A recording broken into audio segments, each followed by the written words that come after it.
Hello, everyone. This is Al Fadi, and thank you so much for joining us again in this video series about the Qira'at of the Quran, and what Jay have called it the Qira'at Conundrum, what I like to call it maybe the Qira'at or Ahruf controversy, whatever you want to call it.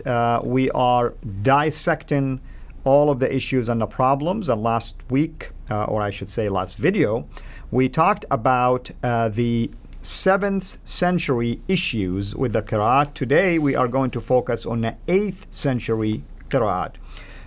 Jay, welcome, of course. Why are those 2 centuries important, the 7th century and 8th century? Because this is where it all begins according to Islam. I don't believe it does. I believe we're going to find out in time that none of this is true. But because of the fact that once you start to redact it back from the 9th and 10th century, you're going to make an awful lot of errors. You're going to make an awful lot of historical mistakes. And that's what we're finding already with the 7th century in the last episode. The fact that they made all these claims and they can't even come up with one reference or one, it's all attributed. They've made all these claims about all these Qur'ans, Ubay bin Ka'b's Qur'an, Ibn Mas'ud's Qur'an, Ibn Musa's Qur'an, Zayd ibn Thabit's Quran. The 5 that were then finally from Ibn Thabit were sent to Mecca, Medina, Basra, Kufa, and Damascus. Not any of these Qurans existed at all. Not one that we can find. We can't find one complete Quran at all from any of these individuals from the 7th century. So now we're going to move to the 8th century, because now we get into this whole topic of the Qira'at Conundrum. So basically you're doing a historical criticism. This is what you have to do. Yeah. And this is why I'm saying, Muslims, you should have done this. Why is it we're doing it? Why is it we have to do it? Why is it you have to, you've had all these years to do so? You've had, well, we're talking about 1,300 years to do so, and you have yet to do it. And that's why it's a shame that we even have to go into this and have to remind them. But now we want to move into the 8th century. And so what I'd like to do is go back to the slides again, and let's start going on to the 8th century, because now we get into the Qira'at. And there you see, we start with Muhammad, who dies in 632. We now know, we've already gone through this, so I'm not doing anything you haven't already seen. And then you get to Uthman, who then introduces the 1 Quran. So from 632 of the 7 Qurans, it comes back to 1 Quran in 652, 20 years later. But hold on, where are these 7 ahrufs? Where are these 7 Qira'ats, or these 7 ahrufs that Muhammad received? Well, we're told that 5 of them were actually created from 1 ahruf, 1 Qira'at, and that's sent to 5 cities. But aren't there more dialects? Shabirali keeps on talking about the ones that were actually destroyed, the ones that were burned by our good friend Uthman, were dialects. You destroy dialects. And he was trying to say these are recitations. No, these aren't recitations. You don't burn recitation. You don't, as we've said many times, you don't burn people's tongues. You don't burn their voices. You don't burn the orality. You burn text. You don't burn scripts. You burn manuscripts. You burn vellums, or you burn parchments and possibly papyrus, but not someone's voice. So I'd like to know where those ones that they burned. Well, we don't have them because they're burnt. Well, we do know that the Qurayshi did exist. Now, suddenly these qira'ats start to appear. And when do they appear? Well, let's look at the first one. There's the first one right up there. What's his name? Ibn Amir. Okay, and what is his date? 736. That's at least the date when he died. That's the day he died. That is not in the 7th century. So when we introduce the first of the Qira'at, the first derivation, the first of the dots and the vowels, and it's this guy right here, and I'll just pull him off the table that we have in front of us. Whoops, that falls off.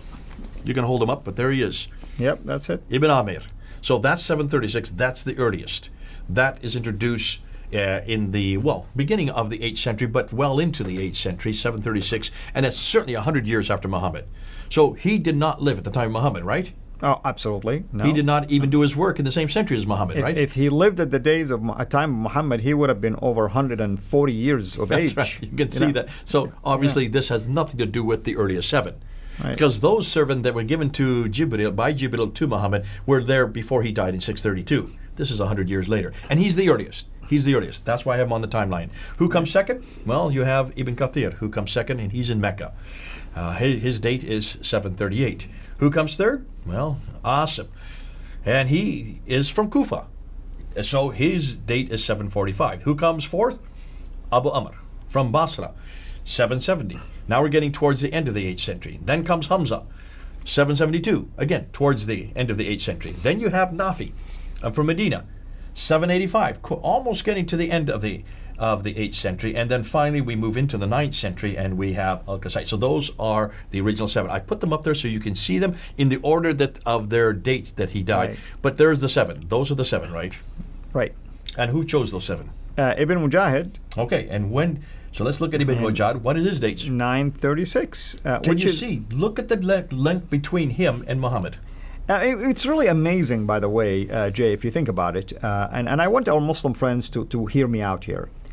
Who decided which rasm, okay, is the appropriate rasm and which dialect is the appropriate dialect? Uthman, who, by the way, we don't have any single tradition that says the Prophet authorized them, right, with anything like that. And then we move on to the Qira'at. 300 years later, who authorized Ibn Mujahid to choose which 7 are the inspired ones that are preserved in heaven? Interestingly, Ibn Mujahid would also agree with you. These are not inspired or in heaven. Right. At least you have to give him credit. He would not say that these are inspired. He realized that there was a problem, and you're going to see how huge a problem is once we get to that. I don't want to destroy our fire for that, because that gets even more problematic. But what we do know is that he is the one that is given that authority to choose those 7. But those aren't the only authoritative one. There is some more. And That's right. And here is the first one. His name is Abu Ja'far, and he is from Medina. Then another one, Yaqub from Basra. Look at his dates, 821, so we're well into the 9th century. And finally, Khalaf from the mid-9th century. So now from 736 all the way up to 844, you have the official 10. That's the 10. 3 green, 7, 3 That's green, red. And I hope people are noticing 5 from Kufa, 2 from Basra, 1 from Damascus, and then we only have 1 Mecca and 1 Medina. And the ones actually there's 3. Yeah, you have Abu Ja'far from Medina as well. So Oh, you have sorry, 2 yeah, from Medina yeah. and 1 from Mecca. Right. So those are the ones we should have. Those 3 should be the only ones of the 10. 7 Right. of them have already been refuted, destroyed, and burned by our good friend Uthman. So why in the world do they suddenly appear a century later? That's right. Who chose them? Well, let's look and see who the guy who chose them. This guy chose them. Al-Jazari, 1429. I can't even get him on the map. I have to put an arrow saying where he is. He can't even get on the timeline. He's so far to the right. So here's what it means. First of all, Uthman, we were told that he finally controlled the readings and the text. Yet by the time of Ibn Mujahid, we find that that's not the case. We still have more Qira'at, and he has to deal with the problem. We thought that Ibn Mujahid fixed the problem. A couple of hundred years later, we have Al-Jazari dealing with other problems. He gives another 3 Yeah, on top of that. that's Now right. there's the 10. And these are the 10 that Yasir Qadi talks about. These are the 10 that Shabir Ali talks about. These are the 10 that they keep on claiming are the creme de la creme, the best of the best. I've got that up there on the left. Yasir Qadi has made this very clear that these are the 10 that we now know are from the time of Muhammad. And they Right. keep on saying these are the divine 10. These are the ones we go to. You can see there's a problem, however, because what name is missing? Or what 2 names are missing? There are 2 Hafs. names. Hafs and Warsh. Hafs and Warsh. The Hafs most and common Warsh ones should be there, today. the 2 most Yep. common ones. Let me just hold them up here. If you could get the one underneath Ibn Amir. Ibn Amir is trying to hide Hafs there. Well, Ibn Amr should have been the one, but These are the 2 that we use today. These are the 2 that everybody uses today. This is what used by 90% of the Muslim world. This is used all across North Africa. Their names are not on this list, are they? not at all. So when did these guys come to appear? Well, I'm going to show you what happened then. To begin with, Ibn Mujahid had enormous number of Qur'ans to choose from. And so he was given the responsibility to choose 2 narrators or 2 transmitters or 2 rawis from each one of these readers. So each reader he could choose 2. So what did he choose for Nafi? Well, he chose, I forgot about Abdul Malik. Why did I put him in there? Because you notice all this comes after Abdul Malik. I'm telling you, Jay, the picture is starting to become more and more suspicious. I'm sure I have an agenda here, but I'm going to keep coming back. I just want to flip in there. So let's go. So we have many more. So you have 2 from Nafi, you have Qalun, and you have Warsh. Qalun is from Medina. Is Warsh from Medina? No, he's not. He's actually from Egypt. Why? We'll get into that.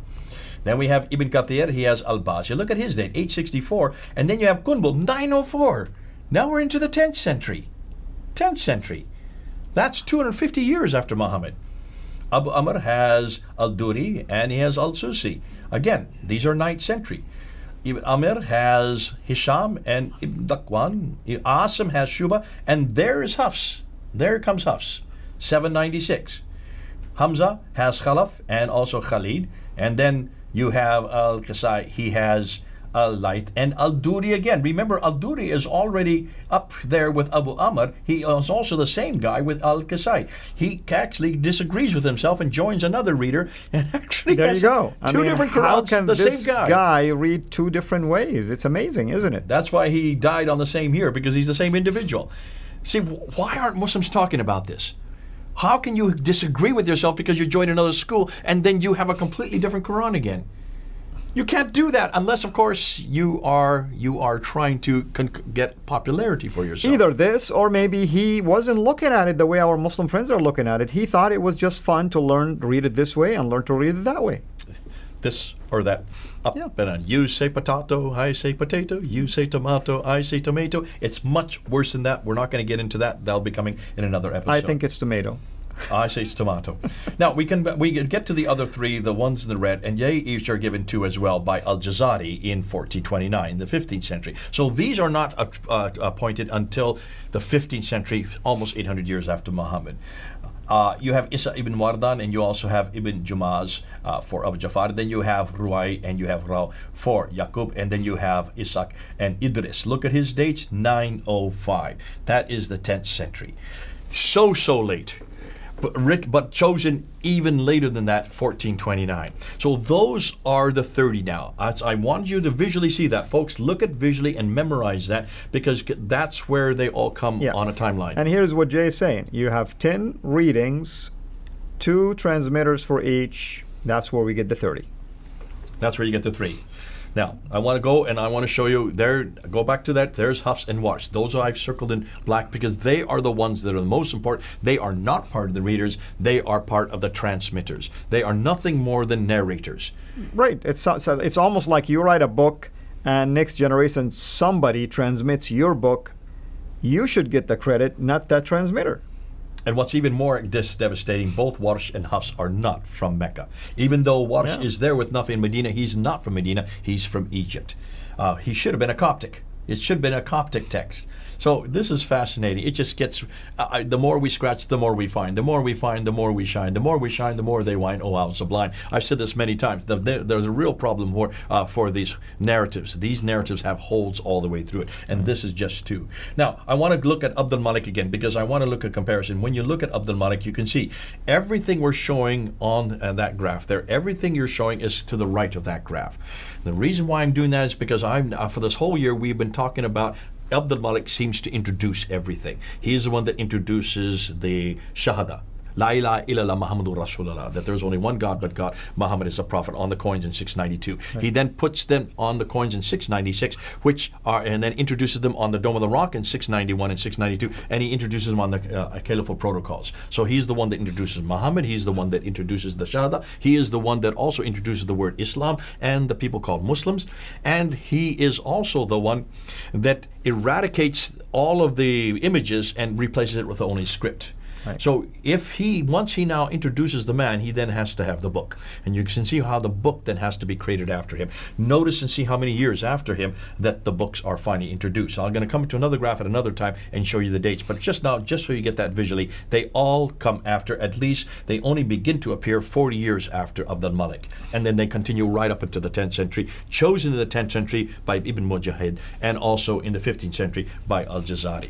Now, I just want to show you this one thing here. This is something that Hatun made a number of years ago. This is a little bit out of date, but I still wanted you to go up to it because we need to update it. She put this up about 3 years ago and has allowed me to see it. This is her graph looking at the 5 cities. See the 5 cities there? You see Mecca, you see Medina, you see Basra, Kufa, and city, and there are all the narrators that come from all those 5 cities. Mm-hmm. Take a look at the little brown clouds that you see to the right, because every one of those brown clouds show you how many variants each one of those narrators have from this guy here, Hafs. This is the variants that that we need to look at. And you take a look and you will see. And Hafs is important because he's the one that is used in today's Quran. This is the Quran that we all use today. This is the one that we always hold up. This is the one that has become now the canonical text. Right. But every one of those clouds, just take a look. You can see Al-Bazi, 1,094 variants from Hafs. Coming on down, you can see, and it's almost too far away, Khalaf has 2,600 variants. Coming on down to Abu Al-Harith, he has over 5,000 variants. These are not insignificant. And we're not just talking about 2, 3, 4, 10, 20, 30. We're not even talking about hundreds. We're talking about thousands of differences. So much so that the team there in London have come up with, if you look up at the graph again, I just want to look at that slide again, 93,263 variants in just 23 of the Qurans they've looked at. Right. We haven't even had time yet to look. They haven't had time to even look at the 30 Qurans. So let's then continue. And what we now do is, where is the source for all this? And this is where I really wanted to go to. Where is the source for everything I've just been talking to you? Well, to understand that, we need to, let's go back to the slides again. There you can see Muhammad, he dies in 632. There's Uthman. He then creates the first Quran that is sent to the 5 cities. And there are the 30 Qira'at, okay? Let's put them all up there in green, red, and purple. Where is the source for all this? Well, the first one they always come up with is this guy right here, Ibn Ishaq. Ibn Ishaq is the first. Now take a look and see, he's in blue there. Look at his dates, 765. That is mid-8th century, okay? However, do we have Ibn Ishaq's material today? We don't. We only have what his student, supposedly Ibn Hisham. Not his student, but certainly someone who got it from one of his student, and his name is Ibn Hisham.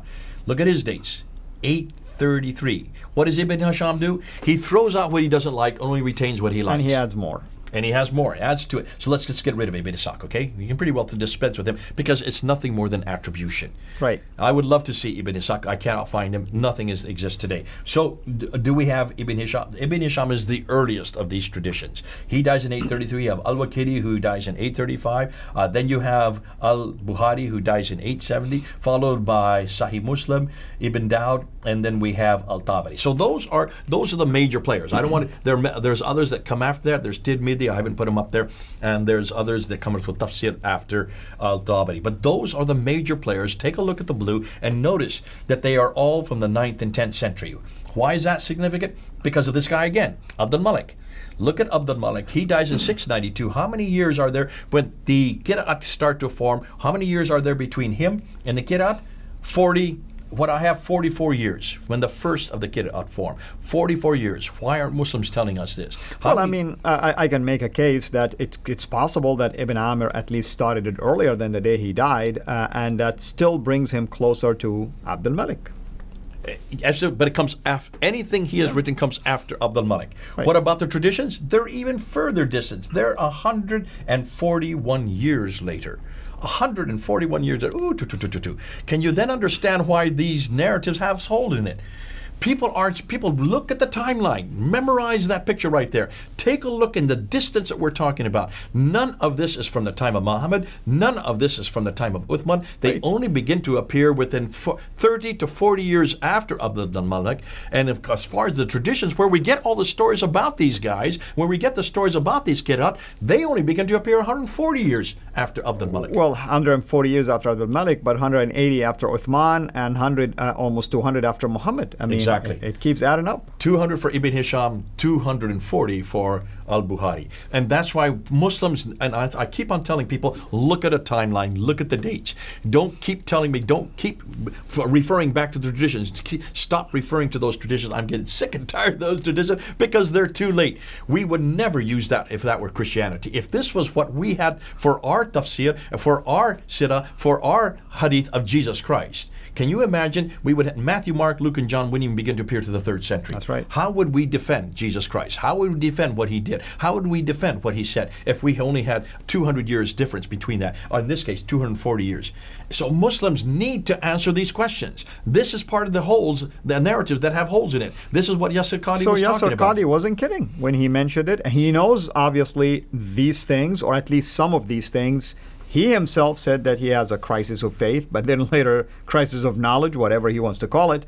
But all that to say, everybody can see now Is there a real crisis here? Absolutely. Are there holes in the narrative? You can see it. You be the judge. This is crisis of knowledge that leads to a crisis of faith. Absolutely. And for Muslims who are watching us right now, when you look at that timeline and you walk away and say, if it's this late, then how in the world can we trust anything we have heard about concerning not only Muhammad, not only what he said, not only what he did, where he lived, what he received, even the people amongst whom he was supposed to be a part of, and the man that he called himself as a Muslim. All of this is pretty much going out the window. Once you put it on a timeline, you can see this is hugely, hugely significant. It is much too late even to be believable.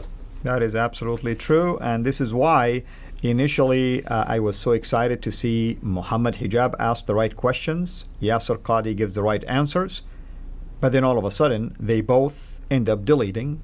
They had to delete it. Can you see? Put yourself in their place. What would you do to defend this? How can you defend this? Thank God we don't have this problem with the Bible. Thank God we don't have this problem with who Jesus is. We know who he is. We know what he did. We know what he said. We knew where he was born. We knew where he died. That city where he died, Jerusalem, if we could not even support a reference for a place called Jerusalem until the 4th century, remember, you can't find any reference for the place of Mecca where Muhammad supposedly was born and grew up until 741. And yet he died there supposedly just north of there in 632. And yet he lived there till 622. There is no reference for any city called Mecca for another 100 years. Thank God we don't have this problem with Jesus Christ. Amen. Amen. And my hope really is that Yasir Qadhi, Muhammad Hijab, and others like them, along with all the Muslims who are watching this, we appeal to you to come to Christ. It's obvious that the book that you believe in is not a reliable book, a book that is having the hallmarks of the work of man throughout its history. It is a man that supposedly said received the revelation in a cave without eyewitness that says it was revealed to him. It was a man who decided that it needs to be collected. It's a man that decided that which dialect needs to be used. And it's a man later on that decided which readings, ahruf, has to be canonized. And another man added more to it. And the list continues over and over again. And we get to the 1924 and we get another man who decided which one becomes the standard, most popular. Muhammad again, but this time exactly. Ibn Ali Husseini al-Haddad, a completely different Muhammad who lived and worked there in Al-Azhar University. Yeah. Brother, thank you so much. Next time, I think we are going to talk about the possibility of having even more than 30. There is more than 30. There's a lot more than 30. And this is something that I imagine most Muslims who are watching us have not heard yet. So come to the next episode. You might not like what we're going to say, but you need to listen to what we're now finding. And what I'm going to be introducing in the next episode comes from Dr. Shadi Hekmat Nasser, who has done his doctoral thesis. This is part of his doctoral thesis that he came out with in 2012. Yeah. And these are scholars, by the way. Harvard University. They have no agenda whatsoever other than to share their findings. Their work is available for anyone. So we're not here saying, Dr. Shadi Hekmat Nasser is the one who's asking us to come here and talk about it. No, I mean, we're using his work that is available for everyone to use. And I hope he is okay with the fact that his work is available for anyone to analyze. This is peer review, no matter how you look at it. And at the same time, we are not sharing with you information that is not readily available for you. Anywhere from buying these different Qur'ans right here to basically checking every single thing that we mentioned to you. You have the sources available for you at the tip of your finger. So do your homework and make a decision to come to the real book, that's the Bible, and the real man, that's our Lord Jesus Christ. Until we meet again, have a blessed day. Thank you for watching this video. Be sure to like and subscribe to our channel, Qira'at International. Also, click on the bell so that you can receive notifications whenever we publish a new video or we go live. And I would like to appeal to you to consider becoming a Patreon patron by clicking on the link right below, and that way you can give towards the production of these videos. There are also other options for you on how you can give to our channel. So thank you from the bottom of my heart.